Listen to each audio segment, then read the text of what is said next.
जय हिंद, जय बिहार। देखिए, क्लास 10th का 10वां लेसन है अक्षर ज्ञान। ये कवित्री अक्षर ज्ञान के माध्यम से बहुत सारी चीज़ें बताती हैं और ये मतलब मनुष्य के जीवन में होने वाले तमाम कठिनाइयों और कैसे उस कठिनाई से हम निपटेंगे, इन सभी चीज़ों के माध्यम से ये अक्षर ज्ञान के माध्यम से कवित्री जीवन को सरस और अच्छा बेहतर बनाने का एक प्रयास की है। और हम लोग अगर इनके लक्ष्य कदम पर चलें तो शायद लक्ष्य हासिल करना कोई कठिनाई नहीं हो पाएगा। बहुत लोगों के अलग अलग मत होते हैं। कुछ लोग कहते हैं आज की पढ़ाई में दम ही नहीं है, लेकिन हमको तो ये समझ में नहीं आता है कि दम है या पढ़ाने वाले में दम नहीं है। ये दोनों बातें बहुत सस्पेंस होता है। हमें तो लगता है कि पढ़ाई, हर एक अध्याय, हर एक लेसन जो लिखा गया है तो बहुत बेहतर है। समुद्र अब जिस जैसा विचार लेके आप सागर में जाएंगे वैसा ही आपको वहाँ मिलने वाला है। सागर में घूमने से क्या होता है? अक्षर ज्ञान एक कवित्री अनामिका द्वारा लिखा गया है। ये बहुत ही विद्वान हैं और बिहार के हैं। सबसे ज़्यादा गर्व तो हमें इस बात का है कि बिहार की कवित्री हैं और लोगों को अपने अंदर जागरूकता करने का प्रयास कर रही हैं और जगाने का प्रयास कर रही हैं कि किसी चीज़ को हासिल करना हो तो परिश्रम करना सीखे, संघर्ष करना सीखे और संघर्ष के बदौलत हर एक लक्ष्य को आप प्राप्त करेंगे। यही ये हमारे प्रिय जो कवित्री हैं, इनका उद्देश्य है लोगों को जागरूक करना। इनका जन्म 17 अगस्त 1961 को मुजफ्फरपुर बिहार में हुआ है। कवित्री का जन्म 17 अगस्त 1961 को मुजफ्फरपुर राज्य बिहार में हुआ है। इनके पिताजी श्यामानंद किशोर हिंदी के गीतकार भी हैं और ये बिहार विश्वविद्यालय मुजफ्फरपुर के हिंदी विभाग के अध्यक्ष हैं। मतलब पहले प्रोफेसर होंगे, उनके बाद उनको अध्यक्ष बना दिया गया वहाँ का हिंदी विभाग का।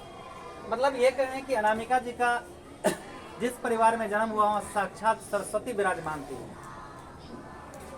इससे और भी ज्यादा क्या कह पाऊँ, कुछ शब्द ही नहीं है। दिल्ली विश्वविद्यालय से अंग्रेजी, अनामिका जी दिल्ली विश्वविद्यालय से अंग्रेजी में एमए किए और वहीं से वो पीएचडी की उपाधि लिए। इसके बाद सत्यवती कॉलेज दिल्ली विश्वविद्यालय के अंग्रेजी विभाग के प्राध्यापिका बनी, मतलब प्रोफेसर बनी। यानी दिल्ली में वो पठन पाठन का कार्य कर रहे थे, अध्यापन कार्य। अब यहाँ पे जो कवित्री कहना चाहती हैं उसका मूल उद्देश्य हम बता दो, इसके बाद हम फिर किताब की तरफ चलेंगे। मतलब हम किताब का निचोड़ यहाँ निकाल के लिख चुके हैं जो हम आपको पहले बता देना चाहते हैं। अक्षर ज्ञान के माध्यम से कवित्री ने लोगों को जागरूक करने का प्रयास किया है कि जो व्यक्ति प्रारंभ में संघर्ष करना नहीं जानते उन्हें लक्ष्य पाना संभव नहीं है। देखिए कैसे अक्षर ज्ञान के माध्यम से कवित्री बताती है, थोड़ा बुरा हम बता दो कि नहीं अटता चौखट में क, नहीं अटता चौखट में क का उच्चारण स्थान कंठ से होता है। क का उच्चारण स्थान कंठ से होता है। तो ये कंठ से बच्चा स्वर नहीं निकाल पाता है कि क कैसे होगा, इसलिए उन्होंने कहा नहीं अटता चौखट में क। मतलब लिखने की लाइन में क नहीं, ये अक्षर जो शब्द है, वर्ण है, उसका अनामिका जी कहती हैं कि बच्चा शुरू में अगर वो निकालना चाहता है क वर्ण का उच्चारण तो कंठ से सही रूप में नहीं हो पाता, उसे कठिनाई होता है, बच्चा रोने लगता है। ठीक उसी प्रकार जिस प्रकार से अगर कोई व्यक्ति संघर्ष ना करे और कहे कि हमें लक्ष्य मिल जाए, क्या कभी संभव है? नहीं। अगर लक्ष्य मिलेगा अभी तो कामयाब नहीं हो पाएगा। तो कामयाबी के लिए मेहनत और संघर्ष करना पड़ता है। जिस तरह से बच्चा ने क अक्षर बोलने के लिए संघर्ष किया, तो जीवन की सही राह पाना चाहते हैं आप लोगों को भी कड़ा संघर्ष करना होगा, तभी यह लक्ष्य प्राप्त कर सकते हैं, अन्यथा नहीं प्राप्त कर सकते हैं, कभी संभव नहीं है। और सबसे ज्यादा इनकी विशेषता रही है कि स्त्री विमर्श, मतलब स्त्रियों को किसी भी चीज की सहायता की जरूरत हो, उनको सलाह की जरूरत हो, उन्हें हस्तक्षेप तथा टिप्पणियों के लिए उल्लेखनीय है। इन्होंने स्त्रियों के समाज, मतलब स्त्री समाज पर बहुत ज़्यादा, स्त्री शिक्षा पर यानी वगैरह वगैरह सब चीज़ों पर बहुत ज़्यादा बल दिया, उन्हें जागरूक किया, उन्हें बताया कि आप मेहनत करो और संघर्ष से हर कुछ हासिल करोगे। साहित्य सेवा के लिए इन्हें राष्ट्रभाषा परिषद से पुरस्कार मिला। साहित्य सेवा के लिए इन्हें राष्ट्रभाषा परिषद पुरस्कार मिला। भारत भूषण अग्रवाल पुरस्कार से भी इन्हें सम्मानित किया गया। तो बहुत विद्वान कवित्री हैं। अब जो कुछ कविता का निचोड़ है उसे हम निकाल के सामने रखे हैं। अक्षर ज्ञान के माध्यम से जीवन के मूल रहस्य को कवित्री ने उद्घाटित करने का प्रयास किया है। व्यक्ति को अपने लक्ष्य की प्राप्ति के लिए वैसे ही कठिनाइयों का अनुभव होता है जिस प्रकार बच्चों को अक्षर ज्ञान प्रारंभिक प्रक्रिया में प्रॉब्लम यानी समस्या आती है। बच्चे क का उच्चारण करता है, चौखट में नहीं अटता, क में नहीं अटता, कंठ में नहीं अटता, ख ग घ तक करता है। अब कौन वर्ण लगातार होगा, कौन क है पहले होगा, ख पहले होगा, ग पहले होगा, घ ये भूल जाता है। ग लिखता है, बच्चों को पढ़ाइए, क बेटा क तो कहता ग, कहो ख तो कहता घ, कहो घ तो कहता ग। मतलब उसे समझ में नहीं आता है कि लगातार क्या होगा। यही जीवन की कठिनाइयां हैं। जब हम संघर्ष करना नहीं चाहते और चाहते हैं कि बहुत बड़ा लक्ष्य हमें प्राप्त हो जाए, तो कैसे प्राप्त होगा? पहले क्रमानुसार आपको पढ़ते पढ़ते मैट्रिक तक आना होगा, आईए पढ़ना होगा, बीए पढ़ना होगा, एमए पढ़ना होगा, पीएचडी करना होगा। आप सोचते कि एक ही बार हम पीएचडी कर जाएं, तो वही छलांग लगाना होगा। जीवन में कुछ नहीं हासिल कर पाइएगा, किसी तरह से चोरी चमारी करके पास करके क्या कर पाएंगे? अगर जीवन में कुछ पाना है तो अनामिका जी प्रेरित कर रही हैं कि आप संघर्ष करिए और लक्ष्य आपको अवश्य मिलेगा। मैं भी इस बात से सहमत हूँ कि लक्ष्य अवश्य मिलेगा। अब कुछ लोग टिप्पणी करते हैं कि पहले से ऐसा कविता नहीं है, पहले ऐसा कहानी नहीं, अक्षर ज्ञान का मतलब होता है। मैं उन्हें किस भाषा में समझाऊं कि जरा अनामिका जी के बारे में डीप से पढ़ के देखें। पोती पड़ी पड़ी जगमुआ क्या बताऊं, मतलब कुछ कहने की बात ही नहीं है, कुछ कहने और सुनने की बात ही नहीं है। सागर में डूबेगे ही नहीं तो कहाँ से प्राप्त होगा? उसमें अमृत भी निकला था और विष भी निकला था, तो विष और अमृत दोनों लेना होगा। कुछ विद्वानों का मत है पहले जैसा पढ़ाई नहीं, और हमें तो लगता है, मेरा तो मत है कि पहले जैसा पढ़ाने वाले ही नहीं है। परिश्रम करके हम सफलता हासिल कर सकते हैं। अनामिका जी क्या कहना है? जीवन के प्रथम चरण में कठिनाई का अनुभव तो होता है, पर हार मान लेने से जीवन के रहस्य, जब हार मान लेंगे तो जीवन एक रहस्य बन जाएगा। अरे हमें ये नहीं मिला, अरे हमें आपको मिला नहीं या प्रयास नहीं किया। हम आपको पढ़ने के लिए बुलाते हैं, आ जाओ पढ़ने, उससे ज्यादा हमें मिल जाएगा या तुम्हें ज्यादा मिलेगा या हमें मिलेगा। जैसे लगता है तुम लोग एहसान करते हो हम पर, आ गए हो पढ़ने के लिए, कितना बड़ा एहसान कर दिया। कल मेरे तरफ झक मारोगे तो सब कुछ नजर सामने आ जाएगा, सब सामने आ जाएगा। तुम पर्दा, सीधे पर्दा हट जाएगा नाट में मंडली पर से, और वह जीवन के किसी भी क्षेत्र में सफलता हासिल नहीं कर सकता जो मेहनत नहीं करेगा, संघर्ष नहीं करेगा। अगर बच्चा अक्षर ज्ञान को ठीक से नहीं बोल सका तो फिर ख ग अंग और कैसे बोल पाएगा? इस तरह से अगर हम प्रथम चरण सोपान में हम कठिनाइयों का सामना नहीं करना जानते हैं, करना नहीं चाहते हैं, और चाहते हैं कि बहुत बड़ा लक्ष्य मिल जाए, कहाँ से मिल पाएगा? कहाँ से मिल पाएगा जब आप संघर्ष ही नहीं करेंगे? तो कठिनाइयों से लड़ना, लड़कर ही हम निखर पाते हैं। हम जितना कठिनाई से लड़ते हैं, संघर्ष करते हैं, कठिनाई अपने आप आसान हो जाता है। कठिनाई क्या है? कठिनाई क्या है? संघर्ष, मेहनत करने वालों के लिए कठिनाई कभी सामने नहीं होता है। कोई इनका पैर नहीं बांध सकता, हाथ नहीं बांध सकता, और अपनी उड़ान भर सकते हैं। वो उड़ान भरते हैं जो मेहनत करते हैं। और साथ साथ देखिए क्या है इसमें, सोना भी आग से तपकर चमकता है। जब सोना आग से तपकर चमकता है तो जो मेहनत करेंगे, कठिनाई का सामना करेंगे, वो निखर जाएंगे, चमकने लगेंगे अपने आप। उनको चापलूसी करवा के चमकने की जरूरत नहीं है। हाँ फलनवा अच्छा है, फलनवा खुद निखर के आएगा कि कौन अच्छा है और कौन बुरा, और आप पे परख होनी चाहिए कौन अच्छा है और कौन बुरा। न तो चापलूसमन ढेर सारा रहता है, ऊपर चमचागिरी वो करेगा, ऊपर चमचागिरी वो करेगा, फलना अच्छा है, फलना अच्छा है, खुदा बाहर निकली चलिए, कुछ नहीं रहता, खाली चापलूसी का जिंदगी। कभी अपने बल पर जी के कोई दिखाए तब मेरे सामने बात कर लेता है। मान लो कि अपने दम पर जिया, 1 रुपया कमाया और अपने साहसी बना, भाई के बल पर, बाप के बल पर, बाप के दौलत के बल पर, तो मैं बड़ा आदमी हूँ। बड़ा आदमी है तो सामने बन के दिखा ना अपने आप पे तेरी कितनी हस्ती है, तब मैं जानू कि हूँ। चापलूसी चमचागिरी से नहीं। अनामिका जी कितना बड़ा प्रेरणा दे रही है। अगर कुछ पाना है, संघर्ष करो, कठिनाई से हो, मेहनत करो, लक्ष्य तुम्हें अवश्य मिलेगा। क्या नहीं है, समूचा खजाना इनके कविता में पड़ा हुआ है। अक्षर ज्ञान के माध्यम से कवित्री लोगों को प्रेरित कर रही हैं, और हम संघर्ष और परिश्रम करके कठिनाइयों से लड़कर ही लक्ष्य को प्राप्त कर सकते हैं। कितना बड़ा मोटिवेशन दे रही है, सबों को जागरूक कर रही है। जागिए, अगर कुछ पाना है तो क्या करना होगा? मेहनत, संघर्ष, परिश्रम करना होगा। अब किताब के माध्यम से हम कुछ बता दूं कि क्या कह रही हैं, अब जरा देखते हैं। अब देखिए इस अक्षर ज्ञान के माध्यम से एक कवित्री क्या कहना चाहती हैं। अब हम किताब से थोड़ी बता दूं। अक्षर ज्ञान 10 नंबर लेसन है।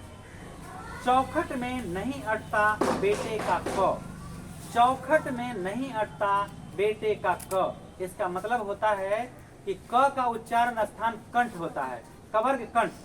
क का वर्ण जो है उसका उच्चारण स्थान क्या है? ये कंठ। तो कहता है चौखट में नहीं अटता बेटे का क। इसका मतलब होता है कि क का उच्चारण जब बच्चा करता है तो ये कंठ से सही सही उच्चारण नहीं कर पाता है, उसे बहुत कठिनाई होती है। इसके माध्यम से ये कवित्री बताना चाहते हैं कि जीवन भर लोग एक बच्चा की तरह ही व्यवहार करें, पेश आए, वो संपूर्ण ज्ञानी ना बन जाएं, इसलिए उनके अंदर अहंकार आ जाता है।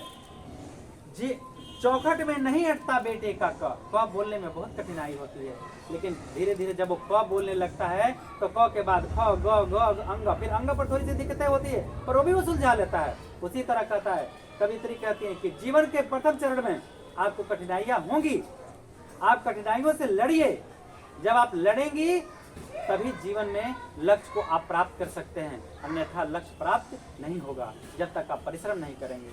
तो अक्षर ज्ञान क कवित्री कहती है कि जिस तरह बच्चे को क बोलने में कंठ से उच्चारण नहीं कर पाता है, दिक्कतें होती है, उसी तरह आपके आने वाले जीवन में आप अगर परिश्रम नहीं करेंगे, कठिनाइयां तो आएंगी ही, परिश्रम और संघर्ष करेंगे तो लक्ष्य जीत आपका निश्चित होगा। आगे, कबूतर ही है ना खुदक जाता है, जरा सी पंक्ति से उतर जाता है उसका ख। कैसे पढ़ते हैं क से कबूतर, इसके बाद ख, खालिस बेचैनी, खालिस, खालिस का मतलब देखिए तो यहाँ क्या लिखे हुए हैं, शुद्ध, शुद्ध, खालिस मतलब शुद्ध। ख शुद्ध नहीं लिखा पाता है बहुत लोगों को। अब क्या बताऊं, कुछ लोग कहते हैं कि ये नहीं है कुछ पढ़ाइया में, हमारा बुझात था कि कतना का तो खोए लिखे नहीं आवले, हम सही लिखे हैं। अच्छा खैर आप ख लिखे हैं, सब को ऐसे दिखता है ख, तो ख है कि रवा है? अरे भैया ख है कि रवा है? रवा है, अब ये हुआ ख, बात समझ रहे हैं? तो कहते हैं कवित्री कि खुदक जाता है जरा सा पंक्ति से उतर जाता है उसका ख, मतलब ख तो लिखता है, र अलग और व अलग, और जब उसको जोड़ेंगे तो क्या हो जाएगा ख। तो जीवन में संघर्ष आते हैं, असफलता मिलती है, असफलता के बाद सफलता भी प्राप्त होता है। यानी अगर सफलता चाहिए तो जितनी बार डरते हो उससे एक बार अधिक बार धैर्यवान हो जाओ, तेरी जीत निश्चित है। जितनी बार गिरते हो उससे एक और अधिक बार उठने की जरूरत है, तो सफलता तेरा निश्चित मिल जा रहा है। तो यहाँ कवित्री कहती हैं क तो हो गया, क का उच्चारण स्थान बच्चे कंठ से नहीं कर पाता है, धीरे धीरे करते करते कोशिश करते करते क वो बोल पाता है। इसके बाद आता है ख, लिखता है ख, खुदक जाता है जरा सा पंक्ति से उतर जाता है उसका ख। देखिए सभी लोग ख कैसे लिखते हैं, पर हम लिख के दिखा दिए हैं, सब में देखिएगा ख ऐसे ही लिखते हैं, लेकिन वास्तव में कैसे होता है ख। मतलब कितना बारीकी चीज कवित्री बता रही है कि ख लिखने नहीं आता है, पंक्ति से उतर जाता है, जहाँ लिखना चाहिए और ठीक ढंग से नहीं लिख पाते हैं। तो इसके बाद खरगोश की खालिस बेचैनी में गमले से टूटता हुआ उसका ग। खालिस, खालिस मतलब शुद्ध। ख से खरगोश पढ़ते हैं, देखिए कवित्री कैसे बताइए, क से कबूतर, ख से खरगोश, उच्चारण दे मतलब उदाहरण देने के बता रही है। खरगोश की खालिस बेचैनी मतलब ख अगर वो लिख भी लेता है, ख अगर लिखना का उच्चारण कर लिया, ठीक है, परेशानी तो हुआ कंठ से, लेकिन उच्चारण कर लिया, कठिनाई सहा, संघर्ष से जीत गया। ख में भी शुद्ध शुद्ध लिखना वो सीख गया। अब रहा ग, ग शुद्ध।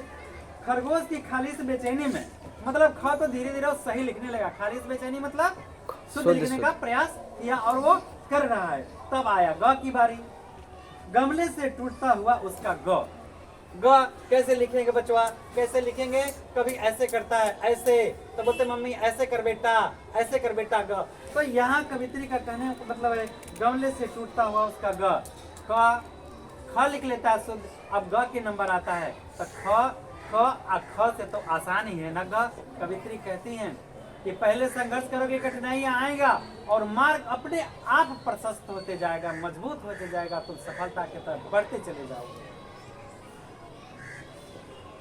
उसका अब कहता है घड़े सा लुढ़कता हुआ उसका घ। जिंदगी को जिसने मेहनत नहीं किया वो सफलता नहीं पाएगा, घड़ा के तरह इधर उधर लुढ़कते रहेगा। ग से गिलास की तरह स्थायी नहीं होगा, गिलास स्थायी हो जाता है ना, रख दो गिलास को स्थायी हो गया, लेकिन अगर ग नहीं सीखे यानी जीवन में संघर्ष मेहनत करना नहीं सीखे तो घड़ा के तरह जीवन भर लुढ़कते रहोगे, कभी इधर का कभी उधर का कभी इधर का, घड़ा के तरह लुढ़कते रहोगे। क्या यही जिंदगी चाहते हो या मेहनत करोगे? बुलाओगे फोन करके तब बढ़े आओगे, ऐसा जिंदगी चाहिए? या बहाने बना के हमको जाना है घर भाग जाओगे बैग लेके? हम परेशान मत करो भैया, तुम अपने आप परेशान करो। हम तो नमक रोटी खा लेते हैं, मिला लपेट के खा लेते हैं, हम कहीं भी जाएंगे तो नमक रोटी मिल जाएगा, तुम अपनी सोचो। लुढ़कता हुआ घाव। अगर जीवन में मेहनत नहीं करोगे तो कवित्री कहती है घड़े की तरह लुढ़कते रहोगे, न कोई तेरा इज्जत करेगा, न तेरा कोई सम्मान करेगा, और तुम भी किसी का सम्मान नहीं करोगे। तो अज्ञानी लोग क्या करते हैं, जिनके पास ज्ञान नहीं है, फलाना ऐसा है, फलाना, अरे मूर्ख तू कैसा है, पहले अपने आप में ढक कर दे, अपने आप में झांक कर दे। उससे नहीं सधता अंग, अब बारी आया अंग का।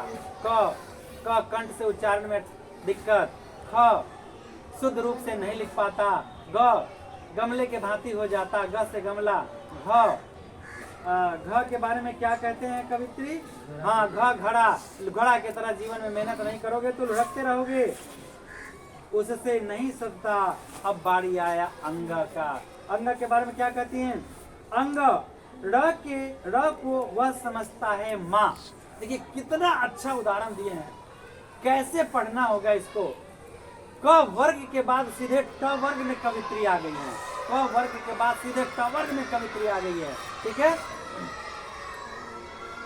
तो यहाँ कहता है नहीं सधता अंग, अंग के ड को वह समझता है माँ। देखिए कितना अच्छा भाव में लेके आए हैं कवित्री। ड, ये देखिए र ऐसे लिखाता है, तो कवित्री कहती हैं कि बच्चा समझता है माँ के गोद में बैठा हुआ बच्चा। ये देखिए ये धंसा हुआ ये भाग कहाँ होता है, यहाँ नहीं, ध्यान रखिएगा, ये ध्यान रखिएगा। माँ के गोद में धंसा हुआ है, जहाँ पे बैठा हुआ बेटा, माँ की गोद में बेटा बैठा हुआ है। इस अंग के लिए कवित्री अच्छा वर्ण बताती हैं, यानी कहती हैं कि अगर जीवन में चाहते हो तो उस जो व्यक्ति लक्ष्य को हासिल किए उसे देखो कि वो कितना सुखी है, कितना अच्छा है, कितना बेहतर जिंदगी है उसका, और तुम उसी को सोच के लक्ष्य साधो और तुम भी ऐसा एक दिन बन पाओगे। जलो जलो जलो मगर दीपक की तरह, अपने मित्रों से भी चलो इस तरह से कि अगली बार हम तुमसे ज्यादा नंबर लाएंगे, जरूर लाएंगे। ऐसे जलो जलो मगर दीपक की तरह। अंगा के र को वह समझता है माँ, तो र हो गया माँ, आई बुंदा हो गया, अनुस्वार हो गया, गोद में बैठा हुआ बेटा। तो बच्चा लिखता है तो कहता है कि ये हुआ माँ, बच्चा ऐसे लिखेगा तो बोलेगा ये हुआ माँ, हम हुए बेटा। अब लिखा गया अंग। कितना अच्छा से कवित्री इसका बखान की है कि बाकी अक्षर अगर आप लिख लेते हैं तो रहा अंग। तो अंग र लिखने के बाद उसमें वो बुंदा पड़ता है, तो सिखाया जाता है अक्षर ज्ञान में कि कवित्री कहती हैं कि र जो है वो माँ है और अनुस्वार जो है उसके गोद में बैठा हुआ बेटा है ना। तो किस तरह से अक्षर वर्ण के माध्यम से कवित्री उपदेश देती है, शिक्षा दे रही है, प्रेरणा दे रही है, मोटिवेशन दे रही है कि उठो जागो और चल पड़ो। अगर तुम संघर्ष नहीं करोगे तो लक्ष्य नहीं हासिल करोगे। प्रारंभ में तो कठिनाइयां आती हैं, एक बार कठिनाइयों से लड़ना, उसे तोड़ना सीख लो तो तेरे जीवन में कभी कठिनाइयां आएंगी नहीं, डर से वो भाग जाएगा तेरे पास से। अंगा के र को वह समझता है माँ और उसके बगल में अनुस्वार को वह मानता है गोदी में बैठा बेटा। समझ में आया? र को क्या समझता है? माँ, और अनुस्वार को क्या समझता है? गोद में बैठा बेटा। यानी कहते हैं कि अगर तुम संघर्ष करोगे तो परिश्रम का परिणाम तुम तक चल के आएगा, तुम तक चल के आएगा। तेरा मान सम्मान ज्ञान विद्या धन दौलत सारे कुछ चल के आओगे तुम तक। कब कब? जब तो करोगे आप लोग परिश्रम कि बहाने बना के भागोगे? भागते तो हो, इसीलिए पढ़ाने वाला घंटा देखता है, घड़ी घुमा घंटे में आना, घड़ी घुमा घंटे में जाना। तुम लोग उसे बना दिए निष्क्रिय। माँ बेटे सधते नहीं उससे और उन्हें लिख लेने की अनवरत कोशिश में उसके आ जाते हैं आंसू। कितना देखिए कैसी दास्तान कवित्री बता रही है, आपके जीवन में जो संघर्ष होता है उस और प्रेरणा दे रही है। कहते हैं माँ बेटे के सधते नहीं उससे और उन्हें लिख लेने की अनवरत कोशिश में उसके आ जाते हैं आंसू। बेटा कोशिश करता है कि मैं लिख लूं, अंग को तो कंठ से उच्चारण करने में कठिनाई होगा, आगे आगे बढ़ते बढ़ते अंग तक आया, लेकिन माँ बेटा दोनों मिलकर प्रयास किया और अंग कब लिखा जाएगा? जब वो परिश्रम करेगा। तो परिश्रम में बच्चा क्या करता है, मम्मी अब अपना लिख बहुत भारी है मम्मी। तो मम्मी कहती है बेटा तू लिख सकता है तो परिश्रम कर। तो हम लोग आपके माँ हैं, हम आपके बाप हैं, हम आपके मित्र हैं, आपके दोस्त हैं, आपके सारे रिश्तों में हम हैं। हम बोलेंगे नहीं बेटा तुम पढ़ सकते हो, तेरे लिए कठिनाई है, तुमसे एकदम मूर्ख लोग पढ़ा, अब मूर्ख तो होता ही नहीं है। और इस तरह आप क्या करते हो, पढ़ लेते हो, समझ लेते हो। तो जीवन की जो राहें हैं, कठिनाइयां आएंगी, लेकिन आपको क्या करना होगा, उसे संघर्ष करना होगा, लड़ना होगा। आंसू हारोगे, मन में आंसू आएगा, आंखों में जल भर जाएंगे, आंखों में आंसू भर जाएंगे। आए मैं हार गया, तुम हारे नहीं हो, बल्कि ये जीत का पहला लक्ष्य तुम्हें मिला है, हार। हार में ही जीत छिपा है, जीत का पहला लक्ष्य हार है। जिसने हारा है वो अवश्य जीतेगा, जिसने हारा है, जिसने हारा है। एक बात जानते हैं, हमको आज तक तैरने नहीं आया, क्योंकि मैं किनारे पर बैठ के देखता था लोग कैसे तैरते हैं, लोग कैसे तैरते हैं। अगर मैं कोशिश करता तो तैरते ना हम भी। क्या आप लोग मेरी तरह बनोगे? कोशिश करो। कोशिश करने वालों की कभी हार नहीं होती, और लहरों से डर के नौका पार नहीं होती, और देह चोरवन की कभी जय जयकार नहीं होती। अंतिम लाइन क्या बोले? देह चोरवन की कभी जय जयकार नहीं होती। चपलुसवन के थोड़ा देर हो जाता है, लेकिन रियल में जो देह चोरवन है उसकी कभी जय जयकार नहीं होती। कवित्री कहती है माँ बेटे के सरते नहीं उसमें, और उन्हें लिख लेने की अनवरत कोशिश। कहते हैं कवित्री के जीवन के लिए संघर्ष करो, प्रयत्न करो, तुझे सफलता अवश्य मिलेगा। असफलताएं आएंगी, उससे घबराओ मत। आंख में आंसू आए उससे खत्म करो, दुनिया को मत दिखाओ, और तुम सफलता के लक्ष्य तेरे कदम चूमते आएंगे एक दिन, घर तक चल करके। माँ बेटे के सत्य नहीं और उन्हें लिख लेने की अनवरत कोशिश। यानी कह रहे हैं कि अगर बच्चा कोशिश करते करते कल लिखा, आपने भी पढ़ा, आपने भी हासिल किया, तो इस तरह किसी भी कार्य को करते हो तो थोड़ा सा असफलता मिलता है तो उसे घबरा जाते हो। अरे सफलता तेरे पास आएंगे, आएंगे। बहुत सारे लोग तो देखिए डिवीजन नहीं लाते हैं तो ऐसा नहीं किया, अरे 3rd डिवीजन पढ़ने वाला IAS बना, IPS बना। डिवीजन क्या है? तेरे अंदर नॉलेज होना चाहिए, तेरे अंदर ज्ञान होना चाहिए। आप बहुत ज्ञान है, आल बल बोलते हैं कि फलानवा। इसीलिए तो मैं साइंटिस्टों को कहता हूँ कि बहुत ज्यादा साइंस बनाते हो तो हाइड्रोजन और ऑक्सीजन से जल बनता है, तो एगो सागर का निर्माण कर लो, जल की समस्याएं दूर हो जाएंगी। सब शुद्ध जल का निर्माण करना। अरे भाई कहते हो कि बहुत बड़ा साइंटिस्ट है, तो मानो ना ईश्वर का अस्तित्व है, आत्मा है, परमात्मा है, जीवन वो चलाने वाला है। तो 4 अर्थ जान लिए, अब बोल रहे हैं एकदम। खैर छोड़िए, इस बात पर कोई टिप्पणी नहीं करना चाहता, ना ही मैं किसी को चैलेंज दे रहा हूँ। तो जीवन में संघर्ष आते हैं, संघर्ष आने से कभी कोई कठिनाई महसूस होता है, जिससे आंखों में आंसू आ जाते हैं, यानी असफलताएं नजदीक। उस आंसू में ही आपकी सफलता छिपी है। जब आंसू को हम यूं ही सुखा देंगे आंखों में ही, और हम बोलेंगे अब हम उसे जीत के रहेंगे, जीत के रहेंगे और जीत के रहेंगे। बेटा मेरे जीवन में कभी असंभव शब्द आया ही नहीं, क्योंकि फिलॉसफी की किताब में एक लिखा है असंभव तो मूर्खों के शब्दकोश में, असंभव असंभव मूर्खों के शब्दकोश में है। हाँ। पहली विफलता पर छलके ये आंसू ही, पहली विफलता पर छलके ये आंसू ही। अगर आपको सफलता नहीं मिली है तो असफलता से आंसू तो आ ही जाते हैं, ठीक है। शुरू में आप दौड़ते हो, पैर दर्द कर रहा है, आंसू तो आ गए। लेकिन अगर सफल धावक बनना है तो आपको प्रतिदिन अभ्यास करना होगा ना। कौन सा लैक्टिक अम्ल का निर्माण होता है, पैरों में दर्द हो जाता है, ऐंठन वगैरह होता है, तो हम पूरा अम्ल लेके खत्म कर देंगे दौड़ते दौड़ते। फिर दर्द कहाँ से होगा? तभी ना बेटा रिवाल्वर लेकर दौड़ोगा अपन, दौड़बा तब ने, तब पढ़ा, संघर्ष करा। तो किसी भी चीज को पाना है तो आपको संघर्ष करना होगा। पहले तो आंसू आएंगे ही, और फिर आंसू को आंखों में सुखा देंगे, फिर बोलेंगे तू जा वहीं रुक जा, मेरे पास तुम्हें आने की जरूरत तो लिख के लिया अब से कितना के लिए पढ़ला आइए नहीं, नौटंकी माँ बाप के पास कौन सी का दिखा, हम मक्खन लगाते हैं बड़ी। अरे तू तो पढ़े में बहुत कुछ कर रहा था, डर रहा था। एक दिन साल में झूठ बोलते हैं, कहिया जब रिजल्ट निकलता है डर है कुछ कर न ले। और तू तो पढ़ने में बहुत तेज थी, तू बड़ी तेज था यार, तो ऐसे नहीं कॉपी चेक नहीं किया हुआ ठीक से। हम तो बेटा सब जान रहे, बेटी सब जान रहे, तो टेस्टवा में का लिखती थी है ना, सब पता है। मगर क्या करे, साल में एक दिन झूठ बोलना पड़ता है, चापलूसी करना पड़ता है, हम ऐसे बोलते हैं।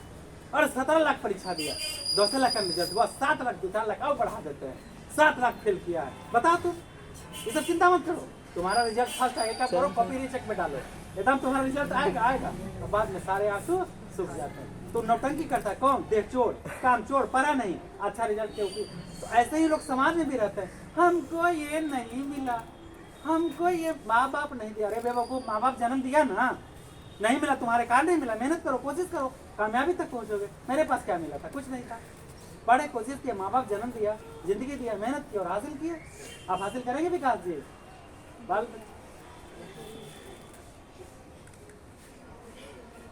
पहली विफलता पर तो आंसू आते हैं, तो उससे हार नहीं मानना चाहिए। नहीं मानोगे ना, लड़ोगे ना। अरे बेटा डांटते हैं किसके लिए? तुम बताओ किसके लिए? तुम्हें डांटते हैं, मारते हैं, समझाते, इतना प्यार करते हैं, किसके लिए? हम अपने लिए। अरे हमने दर्द देखा है, दर्द देखा है, पीड़ा देखी है, कंपटीशन में कॉपी बदलते देखा है। मैं खुलेआम कहता हूँ कि कंपटीशन में जो कॉपी बदलाता था, मैं वो बदलते देखा हूँ। इतनी बड़ी दुर्घटना का मैं गवाह हूँ। है कोई पीड़ा सहने वाला? कोई खाली सुना होगा, लेकिन मैं आंखों से देखा हूँ। उसके कारण मेरे बहुत संघर्ष झेलने पड़े, बहुत कठिनाई झेलना पड़ा, पर मैं कभी घुटने नहीं टेका। लोग बदनाम भी किए, पर मैं घुटने नहीं टेका किसी के आगे, क्योंकि सत्य मेरा सबसे बड़ा हथियार है। वो गलत है तो हम उसके आगे घुटने टेक दें, हम सही है तो घुटना टेक देंगे। उसको घुटना टेकना पड़ेगा एक न एक दिन, और घुटना टेका है। सत्य हार जाएगा तो अगर रावण जीत जाएगा तो राम का अस्तित्व खत्म हो जाएगा।